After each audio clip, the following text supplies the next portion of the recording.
logic. Plain old common sense. I recall some years ago, I was sitting with friends and we were discussing the matter of life. Where did we come from? How did we get here? What's the purpose of life? And then what would be the logic behind it all? And we didn't seem to be able to come up with any kind of answers. I read books of philosophy and sat with some people that were pretty smart in a lot of areas, in various sciences and disciplines.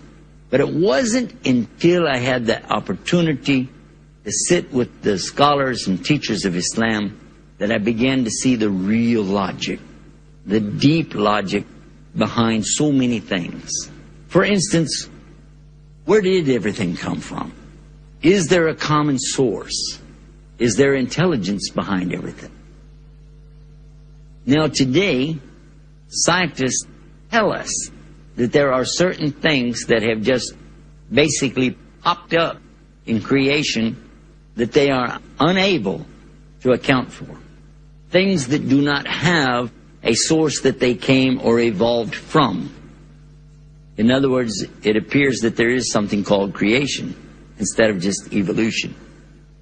So much so that those scientists that adhere to that notion have come up with a nomenclature or name for it.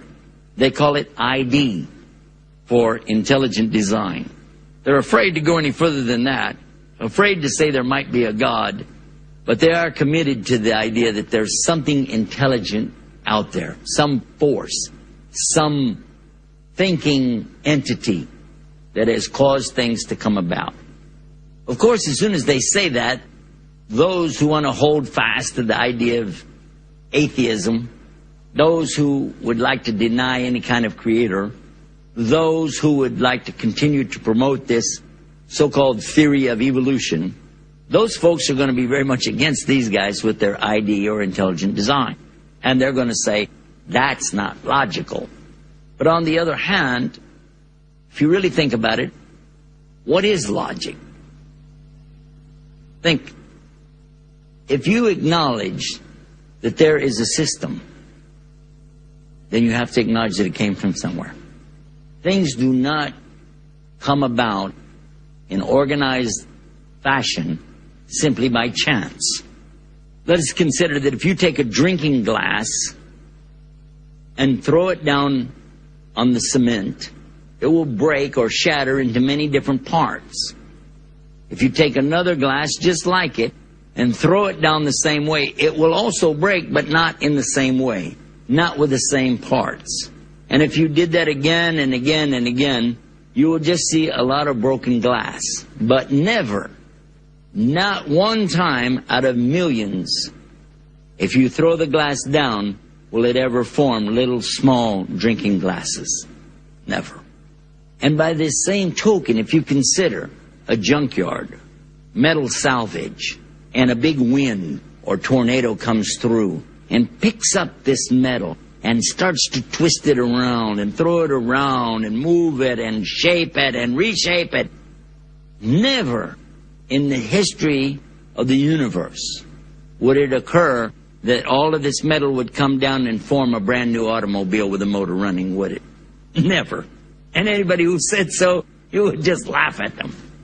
And if I ask you something as simple as the chair that I'm sitting in, where did it come from? And you'd say, well, of course it came from a manufacturer that makes chairs. It's a stupid question.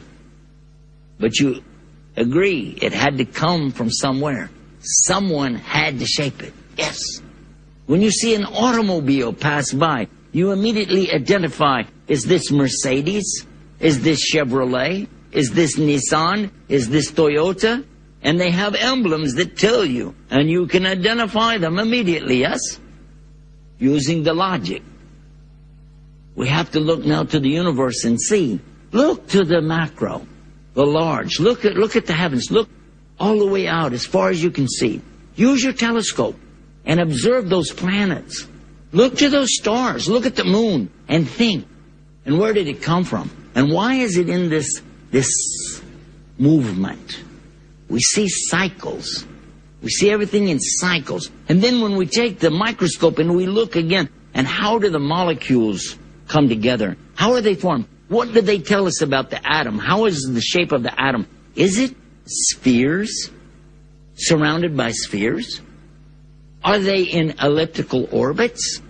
Is there a proton, a neutron, an electron? And are they moving? Why? How? Who did it? And why is it that under the microscope I see things that are similar to what I see when I look under the telescope? And why is it that I am unable to see either one of those without optical assistance? Is it possible that the creator of all of this has put it all together in a logical way so that the human being could look and observe? If the answer is possibly yes, then look to the Quran. Look to the Quran and see what the speech, that's what Quran means, speech of Allah, the recitation. See what it says. Because in fact, it asks you and asks me to consider, to think, to examine. Look to the heavens, it says. It even says that Allah, the creator of everything, is going to show signs on the furthest horizons and within our own selves, and he'll show proofs. So this would be logic. I want to specifically now come to one of the logics that most impressed me, quite by accident, and how it came about. It's called Sunnah. Sunnah in the Arabic language means the way that something is done. The moon moves a certain way. It twists and turns and goes in its orbit. The sun has an orbit that it is in. The earth is in an orbit around the sun. And all of this is called Sunnah, the way that something is done. But when it comes to the Prophet Muhammad, peace be upon him, he also had things that he did in a certain way. Things that he said, things that he did, things that he approved of or disapproved of by his actions or being silent about it. All of that is called his way or his sunnah. One night as I was riding home, I became very tired. My little daughter was with me and she turned the radio on really loud to wake up her daddy. You know, Daddy, stay awake. Daddy, stay awake. I remember saying that. And she turned on the radio real loud. And as she turned it on, I heard the voice come over the radio and he said, "Always sit down when you eat or drink." So who's that? Who said that? That's in Islam. Is that a Muslim? Always sit down when you eat or drink.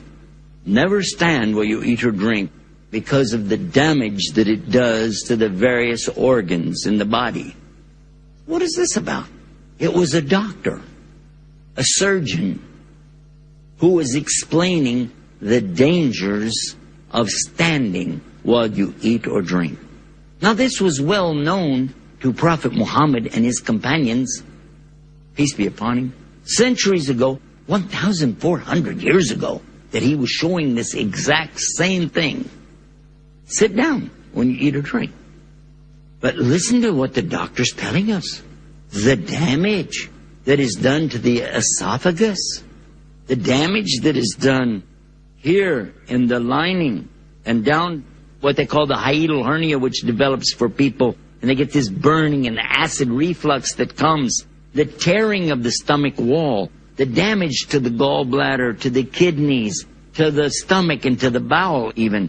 All of the operations that this doctor was describing, it could be easily prevented if a person would only sit down when they eat or drink. There was a report that was issued in Washington, D.C., and in the medical journals just a few years ago, dealing with this subject of the number of people who are affected and infected with herpes and with this hepatitis, which is being spread around simply because people are communicating the disease one to the other, and largely because they're not staying clean. Now, in the West, we have signs in the facility, in the toilet area, telling the employees of each of the places, restaurants, fast food chains, wash your hands before you return to work. Telling them once you use the toilet, wash your hands. Yet they found that more than 70% of the employees do not obey this sign. How many? More than 70% are not washing their hands, and they're having this fecal matter or urine and filth on their hands, and they go right back into the kitchen and start preparing your food. When they examine closely the everyday tools and things that are used around an office, and they take samples and take it to the laboratory to find out why so many employees are becoming sick and not going into work. Too many days off. The insurance companies don't like that because they have to pay for the employees who are not there. What they discovered was that on the telephone, on the keyboards of the computers, and on the desktops, books, pencils and pens, there's debris that's being left there by the hands of the people who are going into the toilet, who are dealing in different kinds of filth, and then not washing their hands and bringing it out, sneezing, coughing, and these things, and putting it right out there and sharing it with each other. All of this was mentioned in the Sunnah 1,400 years ago. Let us think. Now, we're talking about eating. Let's go to the next thing, what to eat. We find in previous scriptures, in the Old Testament, for instance, the order for people not to eat pork. I remember in the 1950s, the people argued against it and said, oh, that was back then. They didn't have refrigeration. Now we have good refrigerators and freezers, and we know now that that's the problem, is that the meat just needs to be quickly refrigerated. And if we can just do that, then it'll be fine. In the late 1950s, they discovered it didn't work. There were other things coming out of this meat, and refrigeration didn't cure everything. 1960s, now we've got a new way to deal with it. We're going to put some chemicals in the meat. Late 1960s, whoops, that didn't work. Have to try something else. Since then, they've done what they call flash freeze. Freeze it, and now that should work. But yet when they thaw it out, here comes a new set of bacteria or worms and things that they have to deal with. They've even gone to the extent of doing something with radiation treatment. Can you imagine making the pig radioactive? Can you imagine glow-in-the-dark pig meat? I don't know. But this is the kind of condition that we're in when people just don't seem to want to catch on. You were told by your Creator. You were told by the one who made you and I and the pig. He made us, and he told us what to do. Now, of course, we have this in Islam as well. In the Quran, there's the clear order for the believers to stay away from the laham khanzir. Laham is flesh, khanzir means pig meat. And then somebody might say, well, okay, but that's just the flesh. We could eat the skin maybe, or we could maybe, eat the feet of him. They boil the pig's feet. Or maybe we could eat his ears, because there's no flesh in the ear. And they start with all these arguments, and you think, are you crazy? What is the matter with you? Haven't you understood? Here, you have an order from your Creator, the one who manufactured us, okay? He's giving you clear instruction. Here's your book. Here's the owner's manual. Don't do it. And you're trying to find ways around it. What about alcohol? Again, for centuries we've been told, don't consume alcohol. It says in the Quran, more or less the meaning of it is that there are benefits, okay, but there's damage, and the damage far outweighs any benefit you're ever going to get out of the alcohol. So leave it. Do not drink it. Don't drink alcohol. Today they can show you scientifically, the chemical reaction inside the human being, the dependency on alcohol. There is something that's addictive within there, and some people are unable to get away from the addiction when they get into alcohol.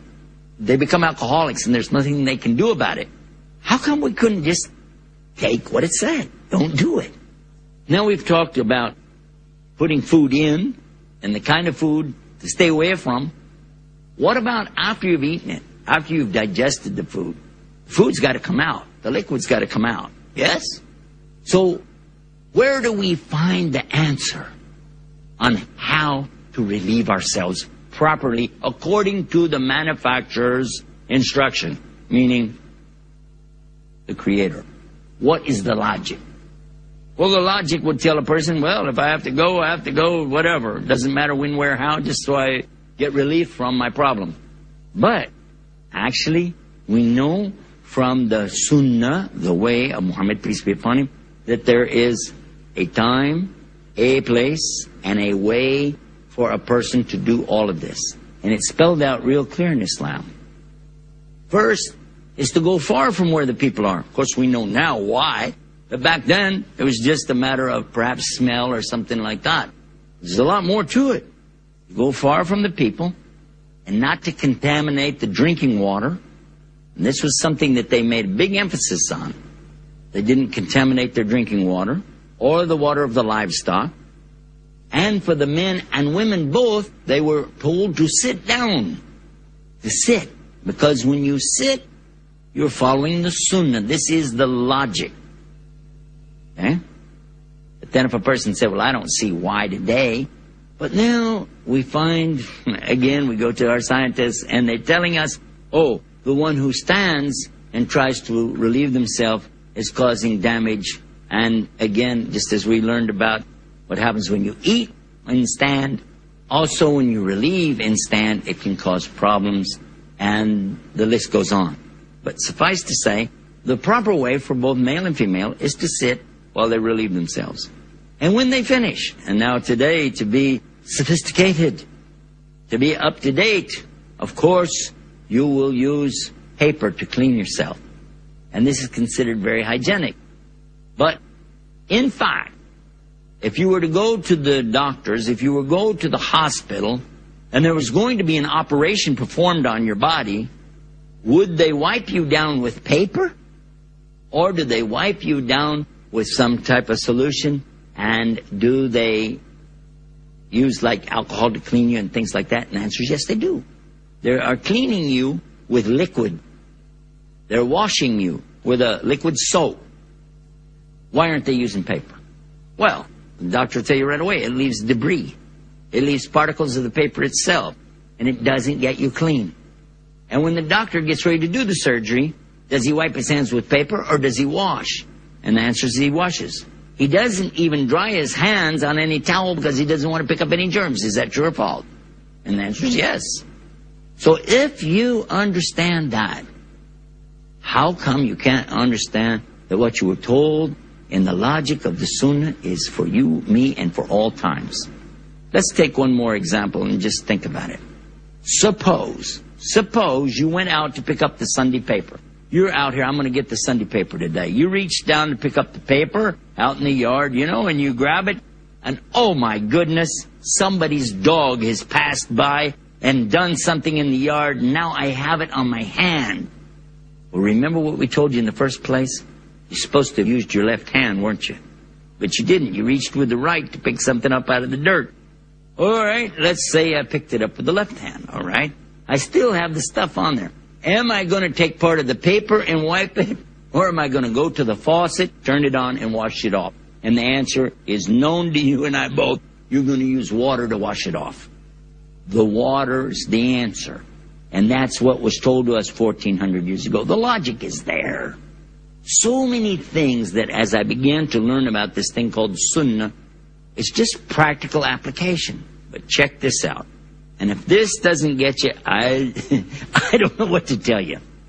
In Spain, during the heyday of Islam, when the real science was being brought there 1,000 years ago, when people were really thinking, reflecting, and teaching, and they were into astronomy, geology, hydrology, and understanding how the water cycles work, many of the great sciences and disciplines were being developed at that time. And people traveled from all over the world, from Europe especially, to come and to be educated here. But at that time, was called the Dark Ages. And there was the Black Plague. And the people were suffering and dying en masse all through Europe. But this was not happening amongst the Muslims.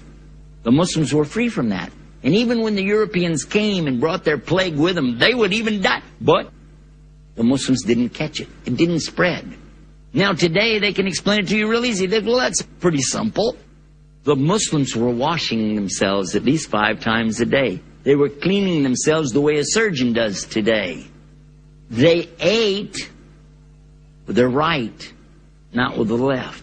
So they didn't pick up this infectious diseases. And when they eliminated, they had a certain place and a way, and they washed everything away with water, just as we use the modern day toilets, washing it away. All of this was 1,400 years ago. That's where it started. 1,000 years ago, we see what happened in Spain. And none of them ever got it. In fact, they showed the people of Europe what to do to cure their problem. And they took it all from what? The logic. The facet of Islam called logic. Now, it's not the logic of you and I, and it's not the logic of the scientists that I'm talking about. It's the logic of the Creator who knew what He created in the first place. And when He gives us something as beautiful and as simple to use as something called Sunnah of Muhammad sallallahu alaihi wasallam, peace be upon him, then what is stopping us from using our logic to recognize, hey, this is something that I need for me? It's as simple as that, isn't it? Simple as that. Simple logic. Here we have the example in front of us. We know that Muhammad, peace be upon him, is the last messenger for all human beings, for all time. And he's telling us, do this, don't do that. Follow this way, follow this sunnah. So this is the logic of the sunnah. One of the many beautiful aspects of Islam.